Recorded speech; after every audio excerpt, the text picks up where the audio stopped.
Welcome to the Dragon's Library, a podcast where I, the Dragon, talk about all the media I enjoy, past and present.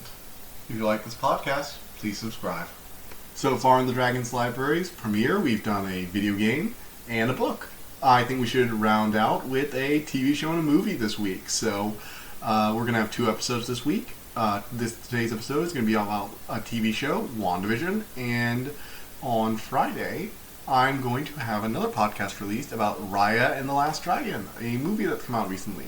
You might know that both these are Disney things, but Disney owns everything now, so, it's not really a choice as much as it is just, well, that's what's releasing, so let's have some fun with it. Alright, so to start off, for those of you who don't know, which I guess is the minority probably for a show like this, WandaVision is a spin-off of the Avengers movies, so it's a direct sequel, actually, to Infinity War and Endgame. So in Infinity War, Vision, the robot with the Mind Stone in his head, got it ripped out and died. And his lover/wife, because I think they were officially married, they said they were apparently got married during the 2 years they were in hiding, went crazy, went like completely nuts after he died, because Thanos basically just ruined everything. And so Wanda was in a really bad state. Immediately after she lost Vision, she was like blinked out of existence for a few years, and so she wakes up for Endgame near the end so that she can find the big battle and tries to basically destroy Thanos, and she nearly kills him. Yeah, if it weren't for him literally raining down fire from their giant warship to stop her, which was just like, she just lifted him up and was like, "You took it from me," and was like, "I don't even know you." She was just pissed. So that's what happened there. So basically this show picks up in medias res. So basically all of a sudden we're in a black and white sitcom, basically based on the Dick Van Dyke Show. One of the really cool things about this show is that each episode for the first few is going to mimic a sitcom, and each one is like a picture-perfect recreation of a classic sitcom. So the first episode is the Dick Van Dyke Show.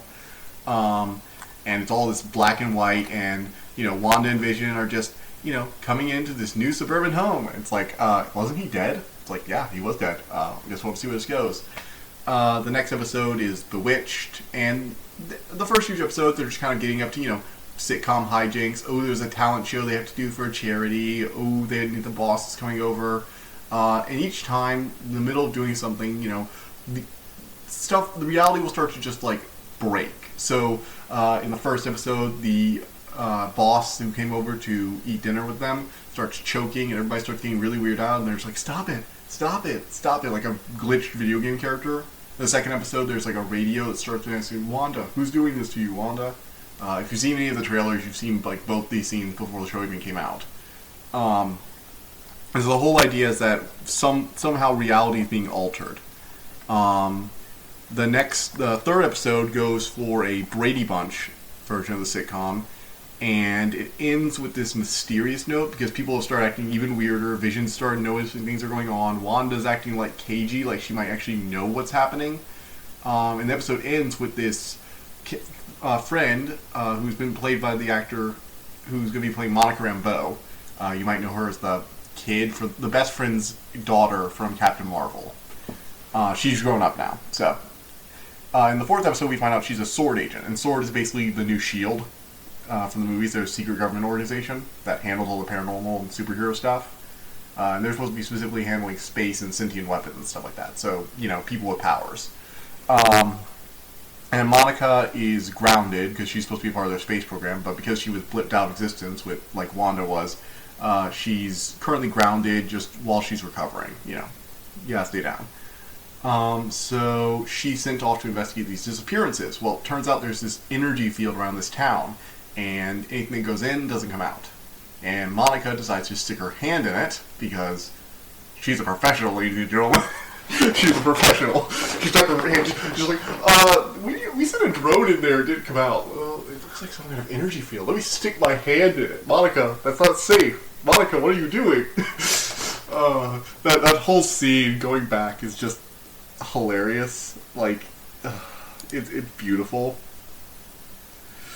I love it. I genuinely love it. Like, more than you can imagine. So, Sword ends up sending like a lot of people to investigate the force fields, find out what's going on, and the whole show is sort of like this sitcom, but stuff's not really right, it's not going right, and then you have the people outside who are like watching the episodes trying to figure out what's going on.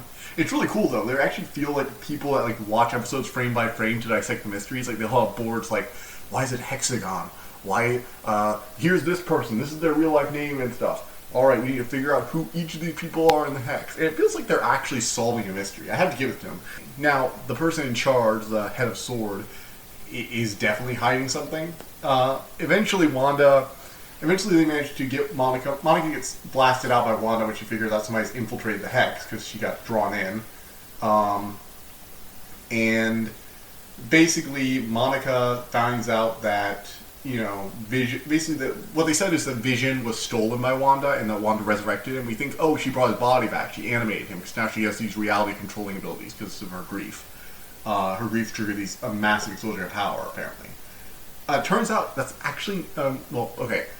Spoiler alert from now on. This show is really good. I think it's really clever. It deserves a lot of praise. The first few episodes are a great hook. I do think that if you're introducing this one as a show, you should definitely let them watch the first 4 episodes, because I think you need that 4th episode in order to get the hook. If there's one problem I have for it, because I tried to show it to my dad, and my dad was like, I'm not sure. I'll watch 3 episodes. I'll watch 2 episodes. And he was like, well, I still don't know what's going on. And like, that's fair. Like, by 3 episodes, you should have a general idea of the plot, but I don't feel like you get the full sense of the plot until the 4th episode, when you see things from Monica's perspective, when you see the Sword agents finding this place, stuff like that. When you get caught up. One thing I could have said to improve the show is probably to make the 4th episode the 3rd episode. Like, cut down on have this side plot from the third episode play. But cut down, or actually, you know, I think the 3rd episode could have just been like the first 2 episodes, and they just didn't see the 3rd episode. So the 3rd episode's Brady Bunch parody, where Monica gets blasted out of the hex. I think that should have been the 4th episode, and they should have had the setup and the explanation of what's going on in the 3rd episode. That way you have that 3rd episode hook that helps draw people in. And this is just something I know from my own parents. Maybe some people disagree. I definitely think that having the explanation episode end with the alternate version of Monica getting blasted out, because we saw that Monica just got Vision was like, something's wrong. This woman, nobody seems to know who she is. And then he goes into Wanda, he's like, Wanda, something's wrong. It's like, where is she? It's like, oh, she went home, honey. And we just don't know what happened to her for like a whole episode, as we're learning about her, which was really good. I actually really liked the 4th episode and the way it's set up. But I think that it being as a 3rd episode would have helped hook the show a bit better for some other people who weren't as into it, like my parents. Again, maybe that's just them. I loved it regardless. And fun fact, if you're big into like sitcoms, you will get a kick out of this show, because they like perfectly replicate the sets and shots of these sitcoms, like to the point where you'll be able to hear, that's the couch, that's the toaster, that's the sheets, those are the counters. Hey, that's the same camera angle they use. Like, they go all in on replicating the sitcom. It's really cool. So the show's great. Really good story. I don't want to spoil. And all in all, highly recommend. Now, from here on out, I'll be talking about the later episodes past episode 4 and 5.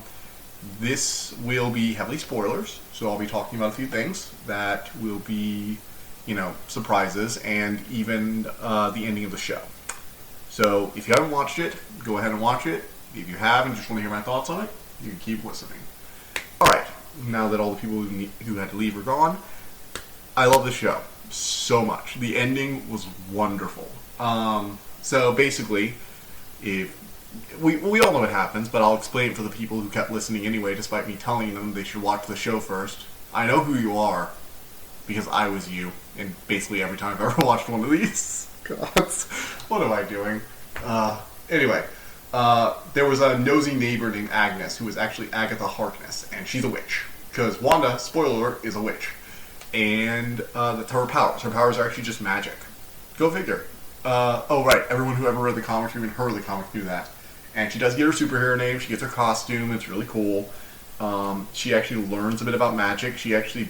One of the cool things is, Agatha initially shows herself to Wanda by trapping her, basically leading her down to a basement where she's put up these runes. And runes are basically magic where if you set up these runes properly, only the witch who casts the runes can use her magic there. So that's how she traps Wanda and gets, deep into her head so she can figure out what she's doing and how she's doing all this. Because reality warping is a little extreme for someone who's never even used magic consciously before, has only ever used it as like a basic telekinesis.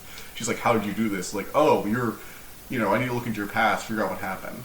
So, the ending actually is where Wanda ends up forming the runes on the side of the hex, the barrier that's keeping this reality together, and basically turns off Agnes's power while she's inside. And I thought that was really cool.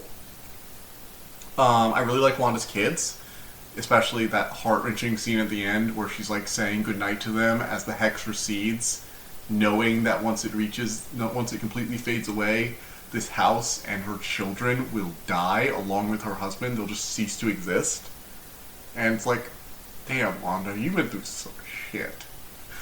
Also, I like that Wanda actually didn't break into the sword facility, because she didn't. She actually just said goodbye to Vision and was like, you're not there anymore, are you? And just left. And what happened was she went back to this house that Vision had actually apparently picked out for her, either shown her beforehand or maybe it was like in his will or something like that. But it was a surprise he was going to spring on her. A whole place for them to, build a family or at least live a happy life away from all this Avengers nonsense. And she has a breakdown. Like her powers just go wild and create the hex. And so she didn't do it on purpose, but she did kind of mind control and enslave and mentally torture people. And they do turn that on her in the final battle. I like to think that she wasn't completely conscious for a while. Like maybe for the first 2 episodes, she didn't really know what was going on. But it's very clear by at least the 3rd episode, she was in pretty firm control of what was happening inside the hex.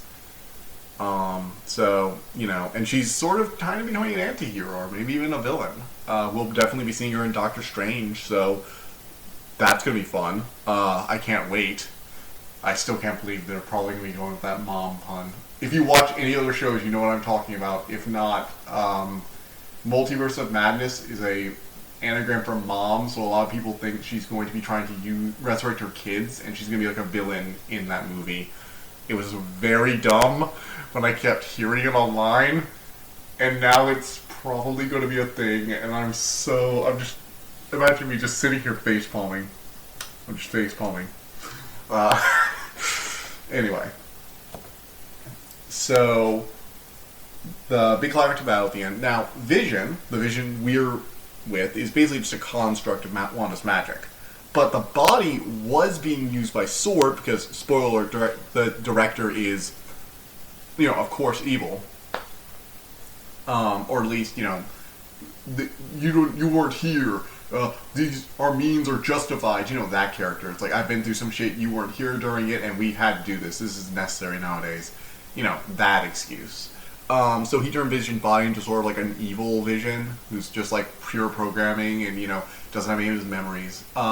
And the Visions have like this really cool, because Vision powers, you can phase through things and fire lasers, so they have this like intangibility duel where they're like ripping into each other's bodies and stuff like that. And then they get into an argument over who's the real Vision, using things like the mythical ship of Theseus. Like, it's a philosophical argument. Like, if you have a ship preserved, the ship of Theseus preserved in a museum, and you're slowly taking out the planks of wood the pieces of wood that are rotting and replacing them with new pieces of wood, once you have replaced every piece of wood that was originally on the ship, is it still the ship of Theseus? So it's basically, is the physical Vision, who's just the physical parts of Vision, or is the Vision who has all of Vision's memories Vision? And they come in, and they basically the hex, the fake Vision Wanda created, restores the physical Vision's memories. But it's left ambiguous as to whether he, still feels like he experienced them or not. And so, yeah. Wanda ends up taking this dark book Agnes had, and the end credits show her flipping through an ancient book of the damned. So, I guess she's going to either be an antagonist or probably causing some problems in Doctor Strange in the Multiverse of Madness. I can only see that going badly for her because it's an evil, cursed, magical text. Those generally don't help anyone. So, yeah. Alright, well, that seems to be my time this week. If you guys want to support, just keep coming by. Also, I know that my last video only got one other download aside from myself. So, to that one person who's listening to me out there, thank you. Much respect. Like, seriously, I am so happy that somebody's listening.